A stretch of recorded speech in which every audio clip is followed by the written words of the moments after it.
Bonjour, bienvenue donc à ce webinaire dédié aux associations et aux problématiques liées à la lutte contre le blanchiment des capitaux et la lutte contre le financement du terrorisme.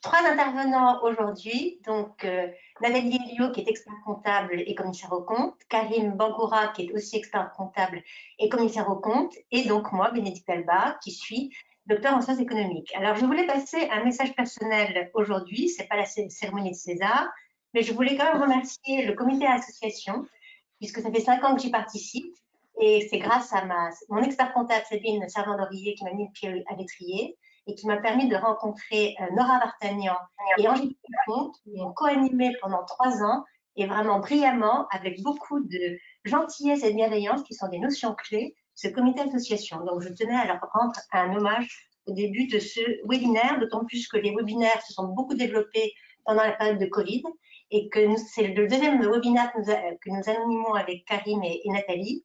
Et donc, ce webinaire a été bâti sur la base d'un article qui paraît chez Juris Association. Donc, c'est le dernier numéro paru. Je ne sais plus quel est le numéro, Nathalie nous le dira tout à l'heure, mais en tout cas, on peut compléter effectivement notre présentation par l'article paru. Voilà. Qui est aussi le deuxième article publié avec Nathalie. Donc, les associations et les problématiques liées à la lutte contre le blanchiment des capitaux et les financements du terrorisme, donc c'est le développement des acronymes LBC-FT. Donc, trois parties. Donc, je m'occuperai du cadre général et international. En fait, je rappellerai à la fois les obligations professionnelles, donc des experts comptables et des commissaires aux comptes. Étant étrangère au monde des expertises comptables et du commissaire aux comptes, j'ai aussi beaucoup appris ces 5 années. Et donc, je dois dire que j'ai été très impressionnée aussi par la rigueur et la manière de travailler des experts comptables. Donc, aujourd'hui, c'est la journée des remerciements. Voilà, vous l'aurez bien compris. Donc, et je vais attaquer après par donc, la lutte contre l'AB. Alors, l'AB, c'est un autre acronyme, enfin, ça arrive au même. C'est la lutte contre le blanchiment des capitaux et la lutte LFT, donc lutte contre le financement du terrorisme. Donc, face à la menace terroriste actuelle, qui a été soulignée depuis de nombreuses années, mais rappelée avec la guerre en Ukraine. Les propositions donc, du groupe d'action financière, le GAFI, qui est paru donc, en mai dernier, et un rappel donc, des principales obligations, enfin des principaux points d'alerte en fait, qui ont été soulignés par les experts comptables à l'occasion de la guerre en Ukraine. Je passerai après la parole à Karim, qui va présenter donc, le secteur associatif français et donc, la lutte, ce que fait, enfin, de quelle manière accompagner en fait le secteur associatif français dans cette lutte contre le blanchiment des capitaux. Donc, l'exposition du secteur associatif au risque, oui ou non. Donc, il nous présentera en fait une présentation qui a été faite et qui est parue justement du GAFI en particulier, mais aussi de Tracfin. L'arsenal législatif qui s'est considérablement renforcé donc, dans le milieu associatif et avec la question que va soulever Karim sur le problème du criblage. Un zoom sur des dispositions législatives importantes pour donc, les experts comptables et les commissaires aux comptes, et 3 cas réels qui ont été présentés donc, à partir de situations authentiques et présentées par Tracfin, donc que nous expliquera Karim, donc on sera vraiment dans le très concret. Et puis, Nathalie terminera avec quelques points de vigilance et des critères d'alerte pour les associations. Quelles sont les associations, en particulier pour les associations à risque, et quels sont les critères d'alerte à prendre en compte? La responsabilité de l'association, mais aussi évidemment des experts comptables, des commissaires aux comptes, et les mesures d'atténuation des risques et quelques règles de bonne gestion. Alors, on commence par le cadre général et international, donc de la lutte contre le blanchiment des capitaux et de la lutte contre le financement du terrorisme. Donc, 5 points. D'abord, le cadre général, quelles sont en fait les références des obligations professionnelles qui incombent aux experts comptables et aux commissaires aux comptes. Ensuite, la menace actuelle qui remonte quand même à plusieurs années et qui a été rappelée donc, dans le rapport Europol, mais aussi dans un rapport qui avait été remis en 2015 par la sénatrice Boulet et qui a été actualisé cette année par un ouvrage qu'elle a fait paraître sur le financement, l'abécédaire en fait, du financement du terrorisme, et surtout l'actualité, donc depuis le 24 février dernier, avec la guerre en Ukraine. Les moyens d'action du terrorisme et quels sont ses objectifs. Alors, à la fois les méthodes et les protocoles à adapter en fonction de la menace, et donc une riposte graduée. Des mesures concrètes et quelques propositions qui ont été faites par le groupe d'action financière, qui n'a pas seulement une vocation nationale, mais aussi internationale.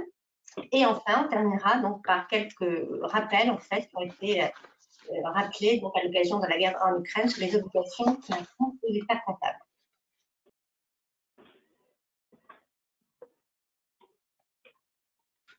Alors, donc, quelles sont les obligations? Donc, quel est le cas dans lequel interviennent les experts comptables et les commissaires aux comptes? Donc, les obligations de lutter contre le blanchiment de capitaux et le financement du terrorisme relèvent du Code monétaire et financier, donc article L561 alinéa 2, 12.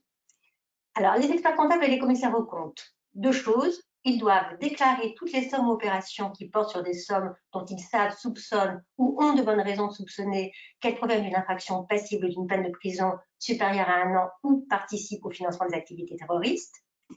Deuxième chose, le moyen en fait pour eux, c'est de l'analyse doit être motivée. En fait, le soupçon qu'ils ont doit être motivé et tenir compte aussi de la connaissance de leurs clients et éventuellement d'actualiser justement cette connaissance par des informations complémentaires sur leurs clients. Le droit de communication, alors là qui relève lui du code de l'article L561-26 du Code monétaire et financier, deux choses. Tracfin peut demander toute pièce permettant au service de reconstituer l'ensemble des transactions qui ont été faites par une personne physique ou morale liée à une opération qui ont fait l'objet d'une déclaration de soupçon, en l'occurrence par les experts comptables et commissaires aux comptes, ou à une information reçue ou à un signalement reçu, puisqu'on verra en fait que la méthode, c'est plutôt le signalement, soit à Tracfin, soit au Trésor. Deuxième chose, le droit de communication ne s'exerce pas sur place.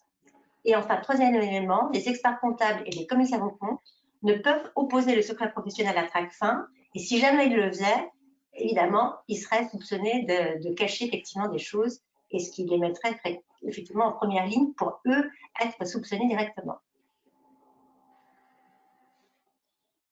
Une petite question?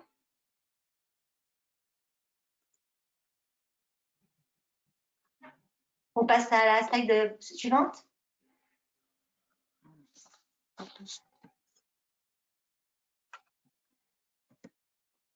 Alors, quelles sont les obligations des professionnels du droit et du chiffre? Donc, en l'occurrence, donc, les experts comptables et les commissaires aux comptes. Alors, donc, les deux ont pour obligation donc, de vigilance vis-à-vis de leurs clients permanents ou occasionnels, du bénéficiaire effectif, le fameux BE qu'on retrouve d'ailleurs dans le rapport du GAFI, et des opérations qu'ils supervisent avant et pendant la relation d'affaires, puisque la relation d'affaires commence avec la lettre de mission qui est signée par le client et par l'expert comptable de commissaire aux comptes, et donc en fait, on tient compte de toute cette relation d'affaires. Une organisation et des procédures internes doivent être établies au sein de chaque structure d'exercice du professionnel, une sorte de protocole, qui doit être proportionné, bien sûr, à l'analyse des risques, de la nature de ces risques, de la complexité et du volume d'activité de la structure. Et donc, en fait, c'est ce qu'on verra aussi avec les conseils qui ont été proposés sur adapter finalement en fonction de l'importance ou pas du risque. Et si c'est juste un petit soupçon ou juste une maladresse, ou si effectivement, on s'aperçoit que les maladresses accumulées finissent par créer un véritable risque, un véritable soupçon.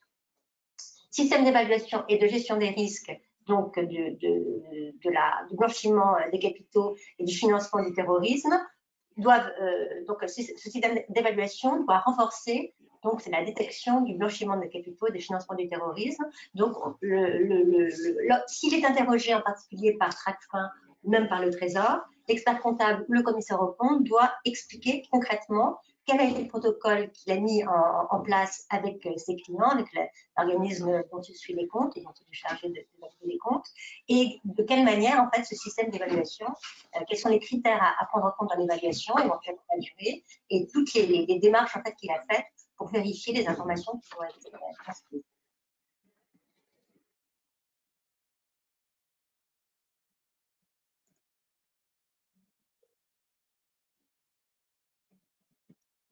Ensuite, il y a des obligations qui s'imposent plus aux experts comptables. Donc, il y a le manuel de procédure qui tient compte de la taille. Il y a un responsable du contrôle interne qui doit être identifié. Et doit être nommé et qui a en charge d'identifier et d'évaluer les risques, de mettre en place les procédures et éventuellement de former son client justement à cette analyse des risques. Un correspondant aussi doit être nommé auprès de Tracfin. Un responsable de mission doit aussi être clairement identifié, qui a pour mission d'identifier, de vérifier l'identité du client et du bénéficiaire effectif et d'accepter ou non la mission. Alors, quand on parle de bénéficiaire effectif, ce sont les gens à qui bénéficient, par exemple, des transferts de fonds ou des financements, en fait, par exemple, d'une association. Plus d'infos, donc, pour toute cette démarche et toutes ces obligations qui incombent aux experts comptables sont accessibles donc, sur le site expert comptable, donc ReflexLab, expertcomptable.org. Parce qu'on n'a pas le temps, évidemment, de tous les détailler aujourd'hui. Alors, quel est le contexte général? En fait, il y a un contexte général, et en particulier qui a été assez fort cette année, qui est la menace de terrorisme. Alors, le terrorisme est multiforme, et en l'occurrence, le plus actif à l'heure actuelle, c'est la menace d'extrême droite en France et en Europe, avec la victoire, bien sûr, des extrêmes en Europe, avec des scores records qui ont été atteints aux dernières élections françaises, mais aussi en Suède et en Italie. Et ça crée un contexte où effectivement des factieux, des mouvances extrémistes peuvent se sentir le vent en poupe et pouvoir effectivement prendre des actions. Et on s'est rendu compte en fait que dans le dernier rapport qui a été publié par le service de renseignement français, que les principaux complots qui ont été déjoués récemment relèvent effectivement de cette extrême droite, avec l'image désastreuse qui a été donnée par exemple par les États-Unis lors du coup de force du Capitole, et en fait tout ce qui a suivi avec cette haine qui émane donc des compagnies de l'extrême droite américaine et qui a effectivement des conséquences et des répercussions jusqu'en Europe et aussi donc un an après, enfin presque 2 ans après ce coup de force du Capitole. Donc ça, il faut bien l'avoir en tête. Il y a un contexte qui effectivement peut favoriser ce terrorisme d'extrême droite qui est extrêmement présent et qui est extrêmement menaçant. La menace islamiste, évidemment, il y a une actualité avec les conseils du Bataclan et de Nice, mais en fait, la France est touchée depuis 2012 en France avec les attentats donc, à Toulouse, d'abord contre des militaires et après contre 3 enfants de l'école juive qui ont été assassinés par un terroriste. Le climax, évidemment, en 2015 avec Charlie Hebdo, l'Hypercacher et le Bataclan, et les attentats de 2016. Et donc, l'actualité, finalement, des procès actuels fait que, effectivement, la menace est maximale sur la menace islamiste. Et évidemment, la guerre en Ukraine, donc depuis le 24 février 2022, là, tous les flux financiers, tous les sites doivent être extrêmement bien ciblés. Et il y a justement un article qui est paru donc, de Matti Kohonen, qui est le directeur de Financial Transparency Coalition, qui est paru donc, dans Le Monde en mars 2022, et qui disait que la série de sanctions financières qui sont prises contre la Russie depuis son invasion de l'Ukraine devrait être une occasion historique de mettre fin au secret protégeant les kleptocrates du monde entier. Et donc, en fait, c'est une occasion, effectivement, de prendre les choses en main et de développer vraiment des protocoles et des systèmes, justement, de détection des risques pour la lutte anti-blanchiment et contre le financement du terrorisme.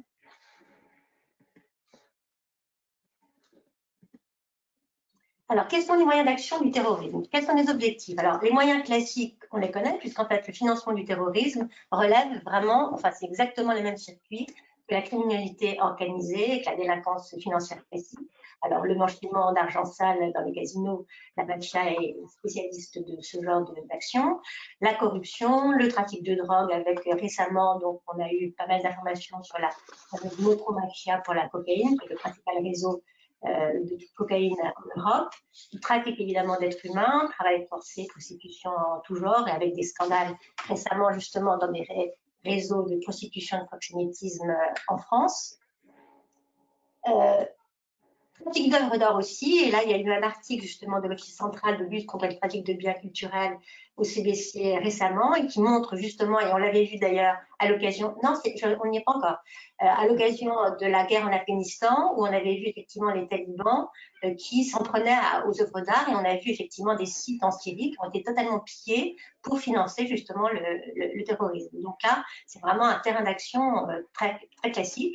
sans parler évidemment du trafic d'armes, enlèvement et raquettes. Et on s'aperçoit qu'il y a toujours une collusion entre toute cette mouvance d'extrême droite islamiste et la mafia, puisqu'ils travaillent vraiment la main dans la main et qu'ils utilisent exactement les mêmes méthodes.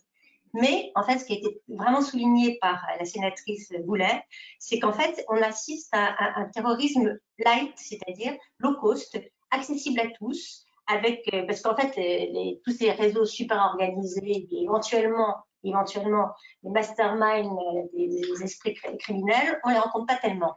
En fait, on est beaucoup plus confronté à ce terrorisme low cost, cette haine, cette bêtise ordinaire, qui va utiliser en fait tous les moyens qui lui sont accessibles, donc avec une logistique et un financement de plus en plus simple, par exemple le financement collaboratif. Et donc en fait, il faut être extrêmement vigilant sur tous ces petits signes d'alerte pour bien effectivement identifier l'origine des fonds et surtout aussi la captation des fonds et voir justement quels seraient éventuellement les moyens de constater effectivement si on est en présence du financement de terrorisme. Alors, quels sont les objectifs principaux qui sont recommandés d'ailleurs par la sénatrice de Goulet? Le premier, c'est d'assécher les circuits de financement en identifiant les formes existantes et en les neutralisant. Et alors, par exemple, la stratégie de harcèlement contre les dealers et trafiquants est bien connue, mais on peut pratiquer exactement la même stratégie à l'égard des terroristes en montrant en fait que le protocole existe et donc il sera dissuasif. Et en fait, en mettant et en informant en fait sur tous ces protocoles et en montrant qu'on vérifie systématiquement les informations, l'identité, etc., c'est extrêmement dissuasif pour justement ces seconds couteaux du terrorisme, ce terrorisme low cost et cette haine ordinaire.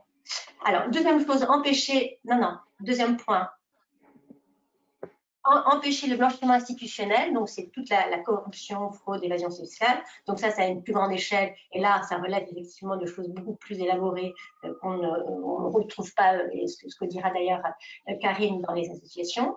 Et enfin, troisième chose, anticiper toutes les nouvelles formes et tout le nouvel environnement économique qui serait propice justement au financement donc du terrorisme. Mais en fait, le principal objectif, effectivement, c'est de bien pouvoir identifier ces trois choses, assécher, empêcher et anticiper. Alors, quelles sont les propositions concrètes du GAFI?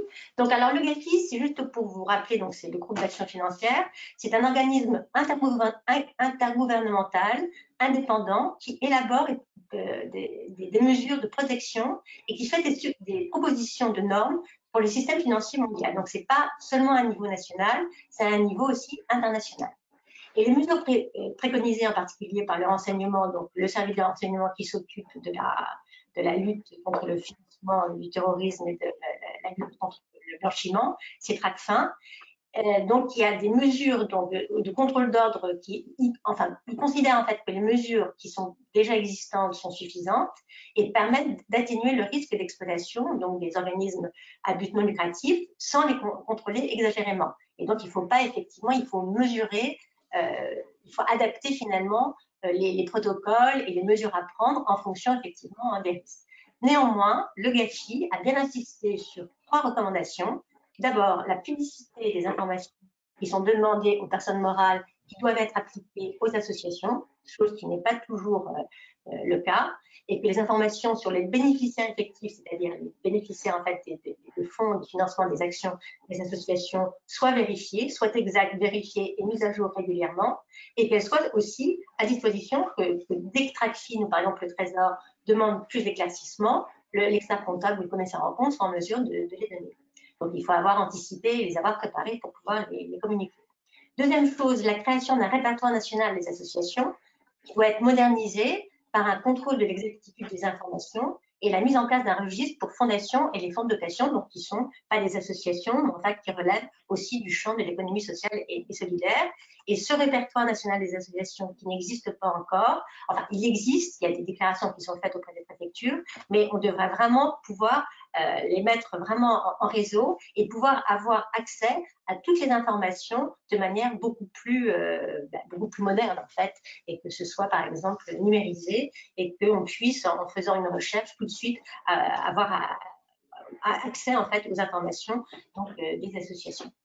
Alors, pour les organismes à but non lucratif à haut risque, par exemple, qui sont implantés dans des pays à risque, le contrôle doit être adapté en fonction des activités et de l'identification, et la saisie des avoirs criminels sont un protocole très précis et transparent. Donc là, en fait, c'est ce que je vous disais sur les messages qui sont à envoyer aux terroristes potentiels. S'ils savent qu'il y a un protocole très précis et qu'on va tout contrôler et qu'on va identifier à la fois l'origine des fonds, la destination des fonds, tout le circuit, qu'il y a une traçabilité maximale et une transparence maximale, ça va forcément décourager ce fameux terrorisme low cost.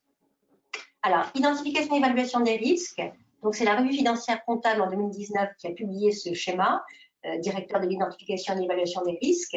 Alors, en fait, l'ARPEC recense une liste non exhaustive de menaces et de vulnérabilités qui sont considérées comme pouvant conduire à un niveau de risque élevé pour l'activité d'expertise comptable. Alors, trois enseignements. D'abord, la riposte doit être graduée à tous les niveaux géographiques. Donc, il y a le niveau international maximal, européen, où là, on a quand même des directives depuis 2017 au niveau de la Commission européenne, et au niveau national. Et la loi sur le renseignement qui a été votée en 2015 en France a permis justement de pouvoir avoir accès à beaucoup plus de choses et donc d'organiser beaucoup mieux les services d'enseignement. Tous les secteurs, alors les secteurs les plus risqués, on pense évidemment au cultuel, mais en fait, il n'y a pas que le cultuel, parce qu'il y a aussi beaucoup d'associations qui s'adressent à des publics dissensibles, par exemple les jeunes, par exemple la formation, l'éducation, par exemple le sport, qui sont vraiment des associations qui doivent être extrêmement bien surveillées. Enfin, des mesures adaptées à la menace et au public, évidemment, connaître déjà les protections existantes avant d'en rajouter, ça c'était un petit peu la préconisation qui a été faite par le GACHI, et surtout éviter ce fameux millefeuille stressant et inutile qui peut aussi être dissuasif pour les associations, en particulier des petites associations qui, voyant l'immensité du truc, ne vont même pas commencer à mettre en place des protocoles. Donc il faut vraiment adapter les protocoles en fonction de la taille de l'association, de son public et de ce qu'elle est capable effectivement de faire. Et enfin, juste pour rappeler une actualité extrêmement brûlante, évidemment la guerre en Ukraine qui a commencé le 24 février 2022. Donc, 4 mesures qui sont recommandées par les experts comptables. Le gel des avoirs, enfin, c'est des choses qui doivent être sues par les experts comptables, donc qui sont préconisées par le Trésor et par la Commission européenne. Première chose, le gel des avoirs. Il faut donc que les experts comptables vérifient si leurs clients ne font pas partie de la liste qui est publiée par la Commission européenne et consultable sur le site de la Direction générale du Trésor. Et si jamais l'expert comptable note effectivement que les clients en font partie, il doit tout de suite en informer le Trésor et le cas échéant envisager la fin de la mission avec ce client qui est identifié comme un client sur la liste noire. Donc, considérés comme opération atypique, les transferts de fonds à destination ou en provenance de personnes sur les listes de sanctions, évidemment, mais aussi des transferts à destination en provenance de la Russie et de l'Ukraine, et enfin, des transactions effectuées par des banques russes ou ukrainiennes, donc les organismes financiers. Deuxième chose qui est recommandée, donc les experts comptables doivent être conscients, c'est l'embargo sur certaines activités et les secteurs qui sont présentés, financiers, aéronautiques, spatial et énergétiques, ne sont pas du tout exhaustifs. Et il y a eu cette semaine un reportage justement sur France 2, par exemple, qui parlait justement du secteur des matières premières, des diamants et à Anvers, qui est la première plaque tournante en fait pour le commerce des diamants, et qui disait que éventuellement ça pourrait aussi arriver comme secteur à risque, un embargo sur ces activités. Et donc les actions qui doivent être menées par les experts comptables, c'est de signaler et d'envoyer au Trésor des informations sur un secteur en particulier où il a constaté effectivement des manquements. Enfin, la consultation du Trésor sur les sanctions spécifiques prises, et les pages sont actualisées régulièrement, donc l'expert comptable doit aller avec sa mission de vigilance et de vigie régulièrement sur le site du Trésor. Et enfin, les cyberattaques potentielles, protection bien sûr accrue des comptes des experts comptables de manière effectivement à ce qu'il ne puisse pas lui-même faire l'objet d'attaques de terroristes qui s'entend ou menacés ou repérés, identifiés, puissent utiliser effectivement leurs armes, c'est-à-dire des cyberattaques contre la personne de l'expert comptable lui-même, donc il doit se protéger et protéger évidemment ses clients. Donc je passe maintenant la parole à Karim qui va évoquer donc les risques réels dans le secteur associatif. À toi Karim. Merci Bénédicte. Donc bonjour à tous. Vous êtes nombreux avec nous aujourd'hui, hein. On est 157 inscrits, donc c'est très bien. Donc dans cette deuxième partie, moi je vais vous présenter l'analyse des risques sur le secteur associatif français. Et comprendre comment on peut analyser les risques au niveau de la lutte anti-blanchiment et du financement du terrorisme sur le secteur particulier des associations au sens large. Alors, quand on dit association, on fait un raccourci, hein, mais en fait, il s'agit des entités associatives, fonds de dotation, fondations, d'entités au sens large du monde associatif. Donc, sur ce secteur associatif, nous, ce qu'on va regarder là, c'est une évaluation des risques et puis au travers des organismes de contrôle, notamment de Tracfin et des analyses que mène Tracfin et aussi l'ordre des experts sur la question de la lab et du financement du terrorisme, mais aussi sur la question spécifique du secteur associatif vis-à-vis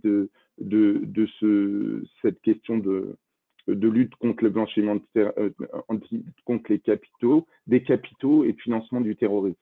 Et dans la partie de Nathalie, vous verrez plus concrètement les façons de s'en prémunir pour les associations et les professionnels du chiffre. Donc là, on va regarder trois choses, hein. L'exposition du secteur associatif au risque LBCFT, qui est très ciblé. Ensuite, on va voir tout l'arsenal législatif, hein, qui a été déployé ces dernières années sur ce sujet. On va faire un zoom sur des dispositions qui concernent particulièrement les experts et les CAC. Et puis, on verra trois cas réels de Tracfin qui sont de nature à éclairer un peu les risques encourus par le secteur associatif.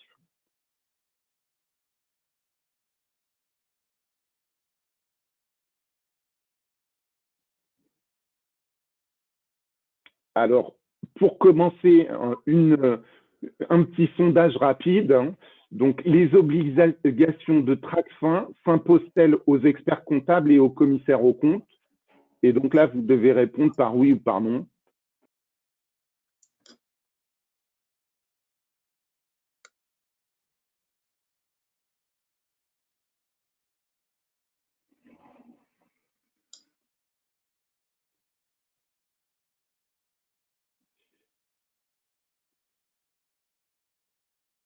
Voilà, donc il y a 73% des gens qui ont voté et donc à l'écrasante majorité, un oui, hein, un vote stalinien. Donc oui, les obligations s'imposent aux experts comptables et commissaires aux comptes, hein. Vraiment, Tracfin, c'est l'organisme de contrôle au niveau de référence de la profession, hein, sur la question de lutte contre le blanchiment et le financement du terrorisme. Et on va le voir dans la page suivante, là, avec l'activité déclarative de Tracfin. Donc ça, c'est intéressant, hein. C'est un zoom un peu général, hein, sur l'activité de Tracfin. Alors là, vous voyez les nombres de déclarations de soupçons qui sont reçues par Tracfin.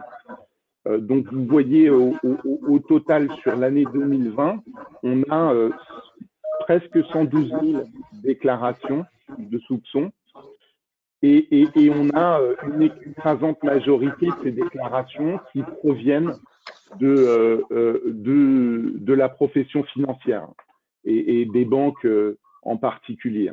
Donc, 105 000. Nous, on est inclus dans la profession non financière, donc qui émet un peu plus de 6 000 déclarations de soupçons. Et les experts comptables et les commissaires aux comptes représentent un faible nombre environ 10% de ces déclarations des professions non financières. Donc, Tracfin nous invite à redoubler nos efforts dans cette direction des déclarations. Alors, nos organismes, la profession, ça doit voir le Conseil sup et la CNCC, hein, dit qu'il y a un travail de prévention, hein, des professionnels du chiffre quand ils sont présents et donc ils parviennent parfois à faire en sorte que les irrégularités cessent. Néanmoins, hein, on voit que le nombre de déclarations au regard du nombre d'experts comptables et de commissaires aux comptes reste insuffisant, mais on voit et on vit dans notre cabinet, hein, le renforcement par la profession de l'action, hein, sur ces dimensions. Donc, on a une sensibilisation croissante, un contrôle croissant de nos ordres respectifs sur ces questions, et donc on est appelé à augmenter. Dans la page suivante, vous voyez l'analyse qui est faite par l'ARPEC. Donc l'ARPEC, c'est la profession, hein, c'est le Conseil supérieur de l'ordre qui a fait une analyse des risques professionnels de la profession d'expert comptable. C'est l'acronyme ARPEC. Hein. Et donc en 2019, ils ont regardé par typologie de clients quels sont les principaux risques, les zones de risque, de clients risqués, les principales menaces et les principales vulnérabilités. Et donc, ce qui est intéressant, c'est qu'on voit pour les structures associatives que bon, elles font partie des clients à risque élevé. Alors, c'est pas pour toutes les structures associatives. Hein. Il y a les principales menaces, c'est l'origine des fonds, le détournement de fonds publics, la collecte de fonds pour financer le terrorisme. Et donc, les principales vulnérabilités, c'est la non prise en compte de critères d'alerte et la faiblesse des honoraires au regard du travail à accomplir. Ce qu'on peut noter, hein, indépendamment du secteur associatif, c'est qu'il y a d'autres critères, hein, qui peuvent rentrer dans les clients à risque élevé. Donc, c'est les structures complexes, juridiques complexes, et c'est les sociétés qui ont des sièges sociaux dans des paradis fiscaux. Donc ça ne concerne pas les associations, mais c'est ces typologies aussi qui peuvent être risquées pour les professionnels des chiffres et qui doivent nous alerter. Voilà, donc dans la page suivante, on retrouve de manière générale, hein, les secteurs à risque. Donc là, on voit que les secteurs à risque, hein, c'est principalement en termes de déclaration. On est toujours à analyser là les déclarations de soupçon. Donc les déclarations de soupçon, c'est pas les risques en tant que tels, mais ça participe à l'analyse des risques. Et donc on s'aperçoit que les pourvoyeurs, les principaux pourvoyeurs de déclarations de soupçon, c'est le bâtiment et travaux publics, le commerce et la distribution, donc qui sont à risque, les secteurs de l'immobilier, de l'art, de l'hôtellerie, de la restauration. Donc on n'a pas les associations ne constituent pas un gros pourvoyeur des déclarations de soupçon. Néanmoins, on a un risque et un travail prioritaire des services Tracfin sur les circuits de financement du terrorisme. Et là, il y a une exposition croissante du secteur associatif communautaire au financement de la radicalisation et d'organisations terroristes, notamment islamistes. Donc, il y a une vigilance particulière sur ce plan. Alors, ce qu'il faut rappeler, hein, également, c'est qu'il y a une sensibilisation insuffisante à la fois des acteurs du secteur associatif et des professionnels et des professionnels de ce secteur à cette question de la lutte contre le blanchiment et du financement des terroristes. Il y a un travail de sensibilisation particulier qui est fait, notamment là où il y a des subventions publiques par les bailleurs. Mais il y a encore un travail à faire de l'État de sensibilisation des acteurs. Et dans ce cadre, bien sûr, les professionnels du chiffre ont un rôle particulier à jouer dans le secteur associatif.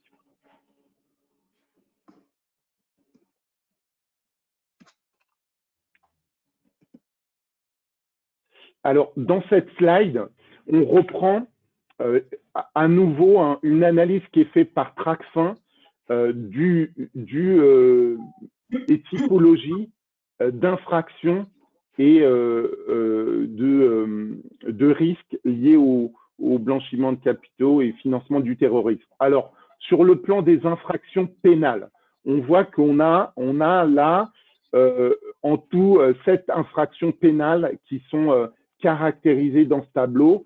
Donc, fraude fiscale, sociale et douanière, travail dissimulé, abus de biens sociaux, escroquerie, vol, trafic, banqueroute, corruption.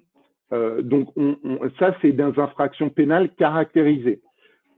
La question des espèces est identifiée dans ce tableau parce que c'est une source de vigilance et un point d'attention particulière qui peut amener à des infractions, mais ce n'est pas une infraction en tant que telle, les espèces. Mais c'est identifié par Tracfin parce que c'est une source particulière d'attention à avoir. Quand il y a des gros flux d'espèces, il y a des risques potentiels.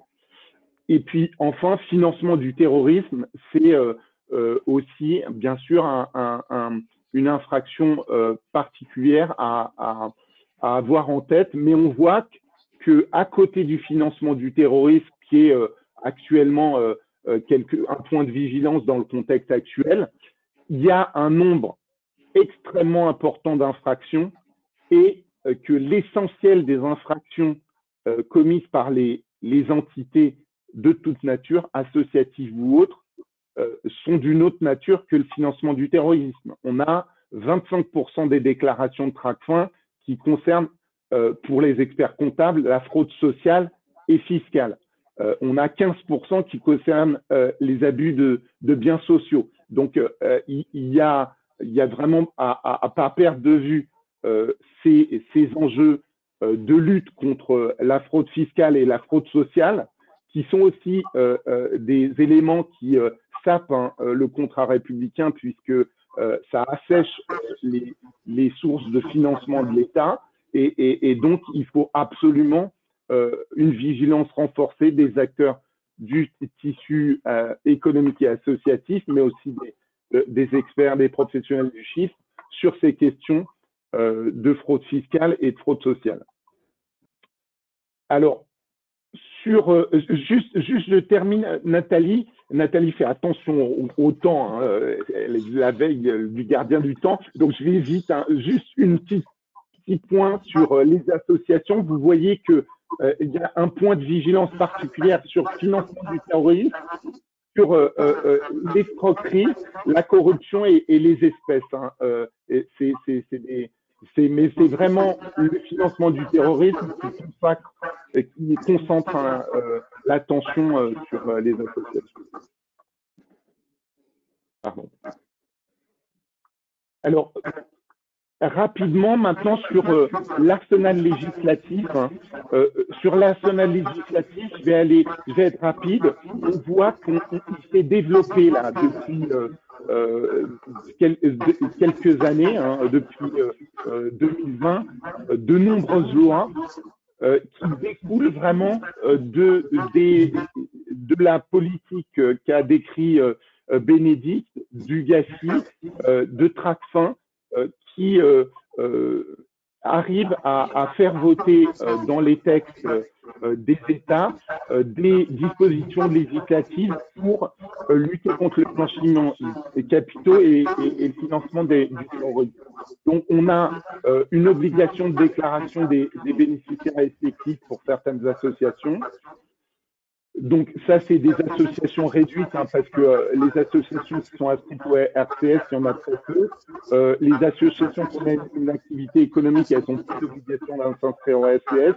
Donc, c'est uniquement les associations qui émettent des obligations et des titres et les associations qui pratiquent des opérations de change.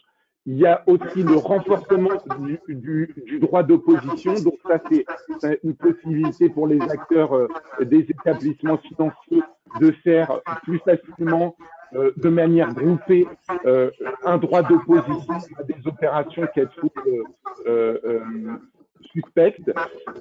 enfin, il y a la loi sur le séparatisme, avec la loi sur le contrat d'engagement républicain qui doit être signé dans le cadre des financements publics. Et là, un point qui est important pour nous, la déclaration des dons reçus de l'étranger. Donc là, on fera un focus particulier après, je ne vais pas m'étendre.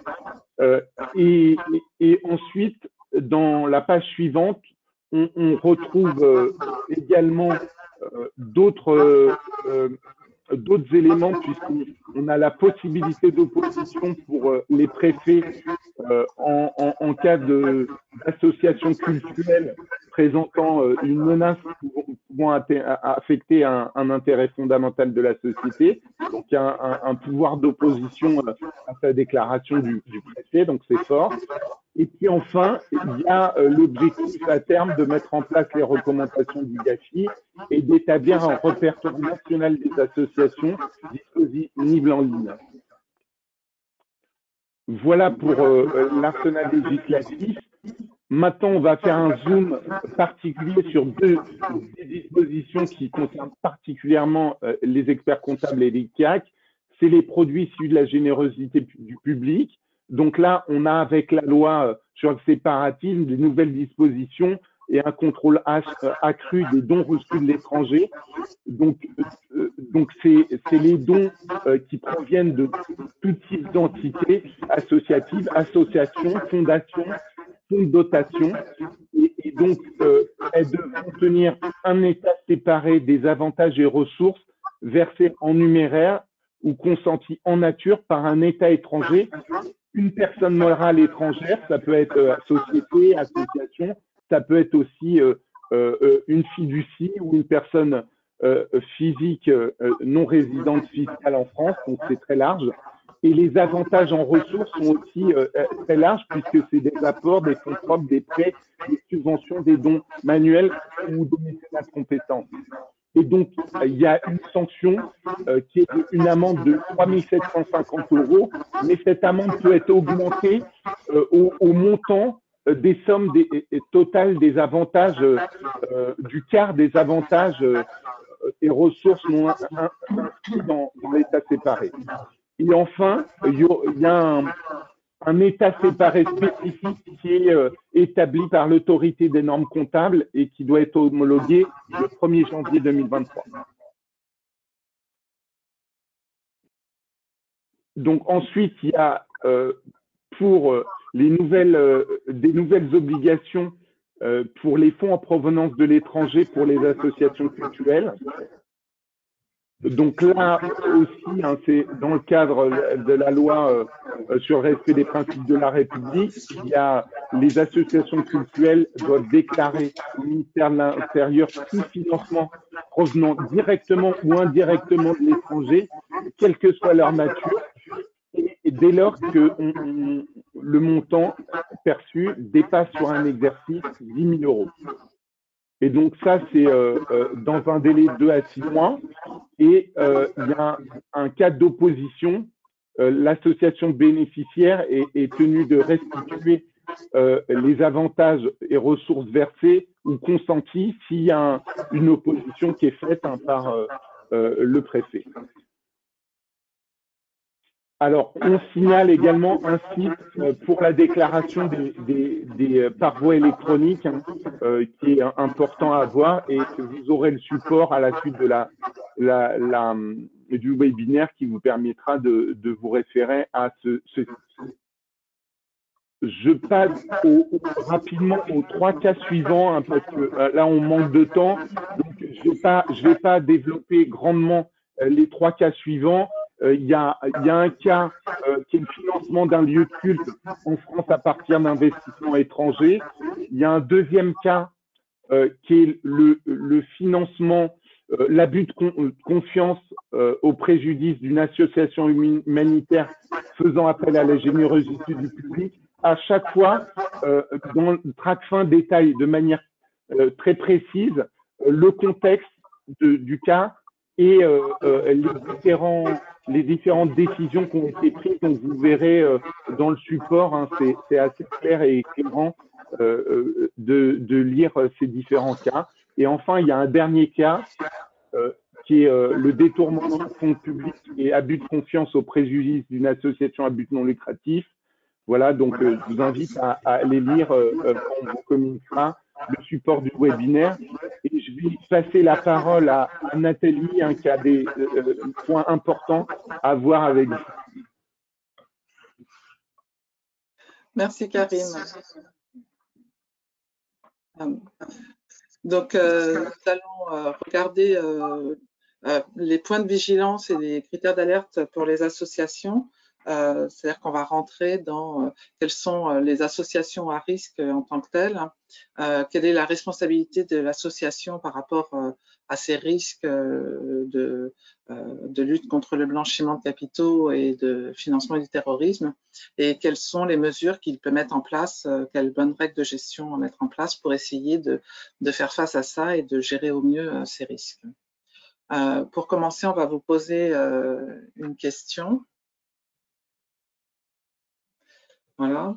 C'est doit-on mettre en place des procédures permettant de détecter les situations anormales ou les opérations atypiques, et notamment les associations ont-elles l'obligation de mettre en place des procédures?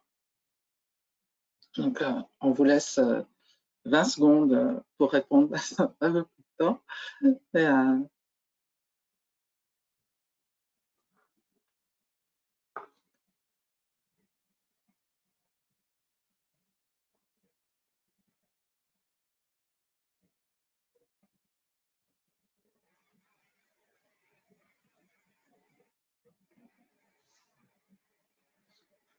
Voilà, merci de vos votes. Donc effectivement, 98% ont répondu oui.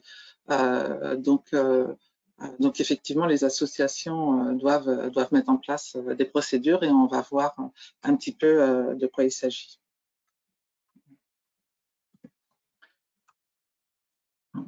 Identifier les situations à risque. Donc effectivement, le monde associatif est exposé au risque de blanchiment et de financement de capitaux, financement du terrorisme. Et en fait, c'est la capacité à recevoir des fonds sans être soumis à un contrôle externe.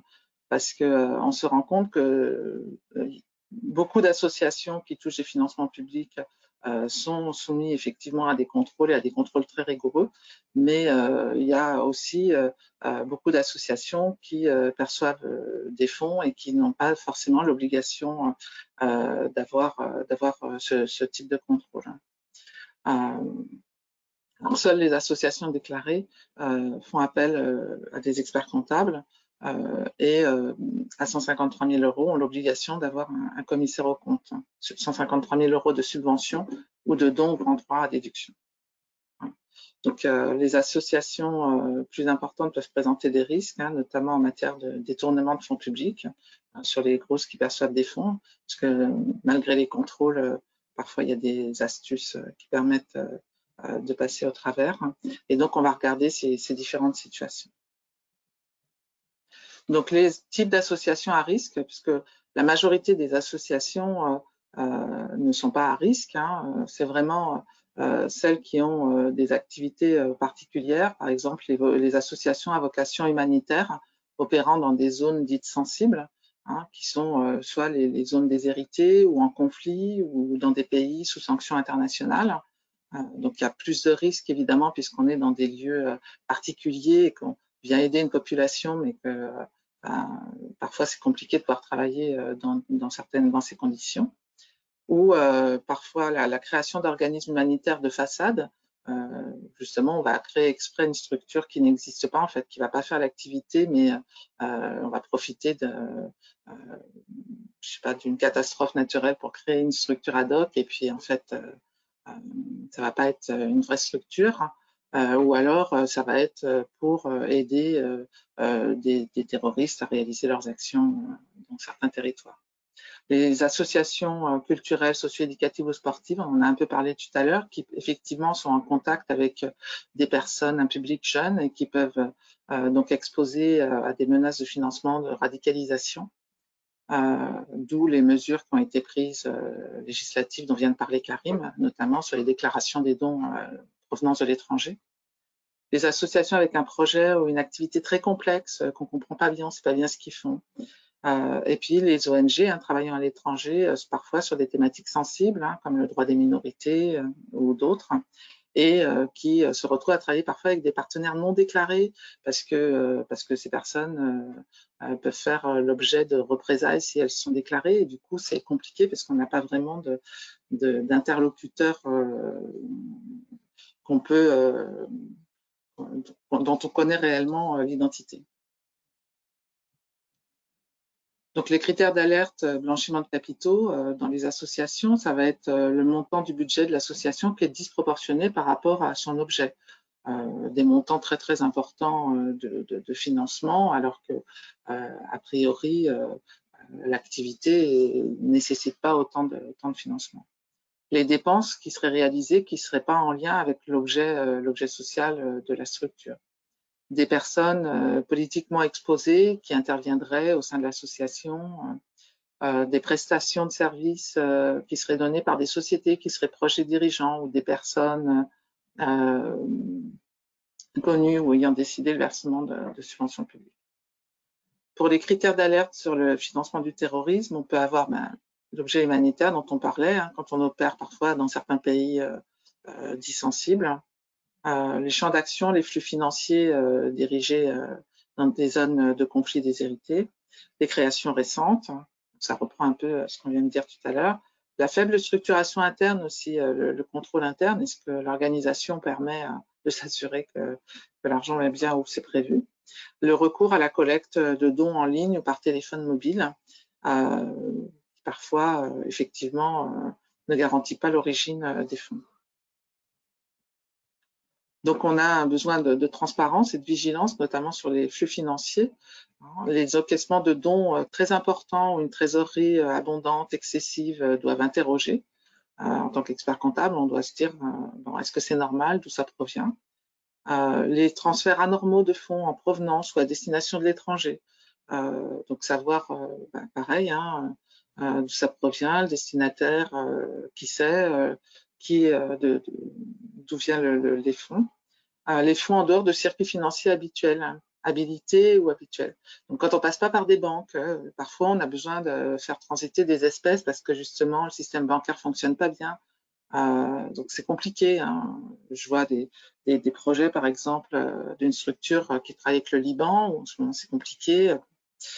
Des retraits importants d'espèces justifiés, notamment par l'absence de système bancaire fiable dans des zones d'intervention. L'absence de tenue de comptabilité aussi, appropriée ou transparente. La compta est jamais à jour, on ne sait pas trop ce qui est financé, il n'y a pas de suivi. Et puis les comptes rendus, les financements, notamment publics, font l'objet de rapports financiers, de comptes rendus précis. Et donc la difficulté à faire des comptes rendus, à faire qu'ils aient du sens, à pouvoir justifier aussi, doit alerter. Après, le terrorisme n'est pas nécessairement financé par des sommes importantes. Des fois, on regarde les grosses sommes, mais parfois, ça peut être juste des petites sommes qui sont versées régulièrement ou qui sont versées comme ça à des inconnus. Et ça aussi, ça doit alerter parce que, in fine, ça peut faire partie des choses qui ne vont pas dans la bonne destination. Donc, l'association et sa responsabilité, l'association, elle doit faire attention à l'utilisation des fonds, forcément, notamment quand elle travaille à l'étranger. Elle doit absolument s'assurer que les fonds sont utilisés à bon usage. Par ailleurs, elle doit s'assurer de cela, mais si l'utilisation des fonds est dissimulée ou faite à son insu, l'association peut quelque part être un peu exonérée, mais elle doit avoir mis en place les mesures pour s'assurer que les fonds sont bien utilisés.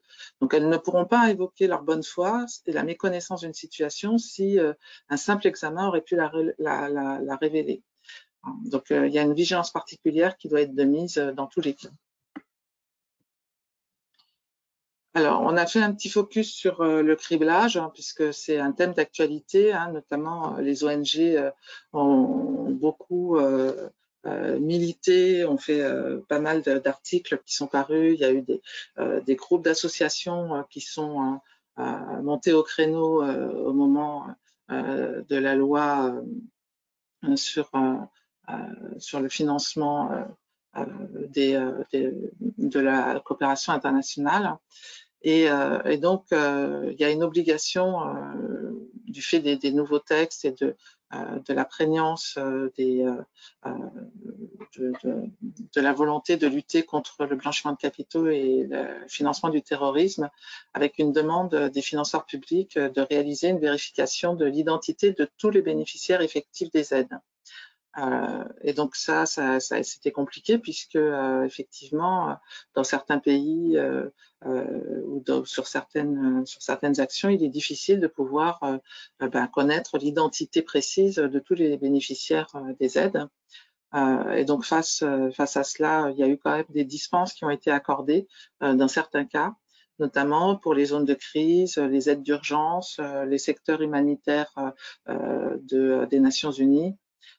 Et puis les lieux où les bénéficiaires finaux, effectivement, n'ont pas de documents d'identité légaux ou risquent la persécution, etc. Il y a eu une réponse faite par le ministère européen des Affaires étrangères qui est parue au journal officiel du Sénat en juillet sur ces questions. La responsabilité donc de l'association, elle doit veiller à mettre des fonds à disposition d'une personne ou d'une organisation non soumise à une mesure de gel des avoirs, c'est-à-dire qu'elle doit s'assurer que les personnes avec lesquelles elle travaille ne sont pas sur les listes des structures sur lesquelles il y a eu des gels des avoirs. On vous a mis le lien sur le slide. Le risque, c'est un délit de financement de terrorisme, de voir son compte bancaire fermé et puis surtout sa réputation entachée. Je vais essayer d'accélérer parce qu'il nous reste 5 minutes. Ensuite, les mesures d'atténuation par rapport à ça, former son personnel. Il n'y a pas de doute. Au sein des cabinets, on a vu tout à l'heure qu'il y avait de toute façon une obligation d'avoir des correspondants, mais là en plus, dans les associations, il faut vraiment que les gens soient sensibilisés à cela et donc il faut une formation spécifique. S'interroger sur la relation d'affaires avec qui je travaille. Est-ce que c'est quelqu'un de déclaré? Est-ce qu'il y a un groupe d'association ou pas? Est-ce qu'il y a des rapports d'activité? Comment ça fonctionne? Est-ce que la structure est reconnue, elle est déclarée? S'interroger sur les actions envisagées. Quelles sont les activités, le but social de la structure? Donc, l'expert comptable doit regarder ces ensembles. Est-ce qu'on peut identifier les bénéficiaires des dons envoyés? Est-ce qu'on peut s'assurer que les fonds sont bien reçus par un partenaire local si jamais on a pris des moyens différents pour les payer? Voilà. Se tenir informé aussi de l'état de la menace. Est-ce que dans le pays concerné, la menace est grandissante? Est-ce qu'on a les possibilités de réaliser l'action réellement dans ces zones-là? Est-ce que finalement on n'est pas sur une fausse association? Consulter les dispositifs de communication des organes institutionnels pour se renseigner un petit peu sur ces ensembles de choses. Analyser avec précaution les opérations suspectes ou atypiques, les transferts anormaux de fonds, les facturations à des tiers inconnus où on n'arrive pas à trouver l'identité, l'utilisation de structures intermédiaires. On n'envoie pas directement aux bénéficiaires, mais on va passer par un tiers, on ne sait pas trop qui c'est. Voilà. Les prestations immatérielles aussi qui seraient injustifiées, délocalisées, tout ce genre de choses, c'est des choses où il faut faire attention. L'expert comptable doit être alerté s'il voit ce genre de pratique. Et pour terminer, la fonction de trésorerie de l'association est vraiment le cœur. Vraiment, tout ce qui est flux financier doit être identifié, validé. Donc, ça veut dire avoir un compte en banque, avoir un suivi précis de tout ce qui est espèces, privilégier les moyens de paiement traçables, regarder s'il y a des virements bizarres. Normalement, les virements doivent être passés par des flux bancaires. Limiter le nombre de personnes ayant accès aux moyens de paiement, qui payent. Donc, on est vraiment contrôle interne. Comment fonctionne le contrôle interne? Les procédures d'engagement de paiement, séparer les fonctions d'ordonnancement et de paiement. Donc, est-ce que l'association, elle est structurée? Est-ce qu'elle a mis en place vraiment les outils nécessaires à s'assurer que les choses fonctionnent et que les fonds vont bien être utilisés comme il faut et qu'il y a une efficience de son circuit. Voilà. Et puis la comptabilité, évidemment, claire et précise. Voilà. Alors, il est 10h30. Nous vous remercions de votre attention. On a été un peu long, du coup, on n'aura pas le temps de prendre vos questions. On a le temps de prendre quand même une ou deux questions. Une ou deux questions. Donc, si vous avez des questions dans le chat, allez-y. On va essayer de répondre à une ou deux questions quand même.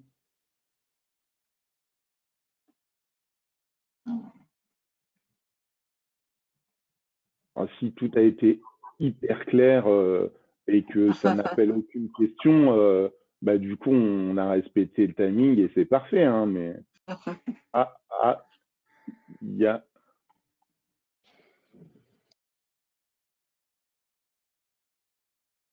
Ah non, c'est clair.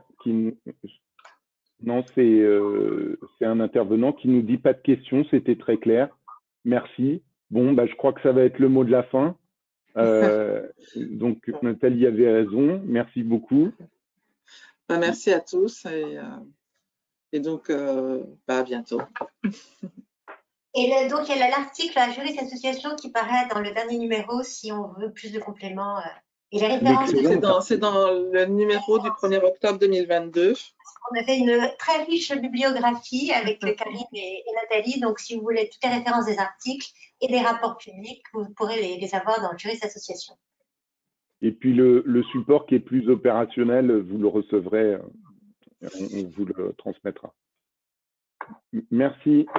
Voilà, merci à vous. Au revoir et bonne journée. Au revoir.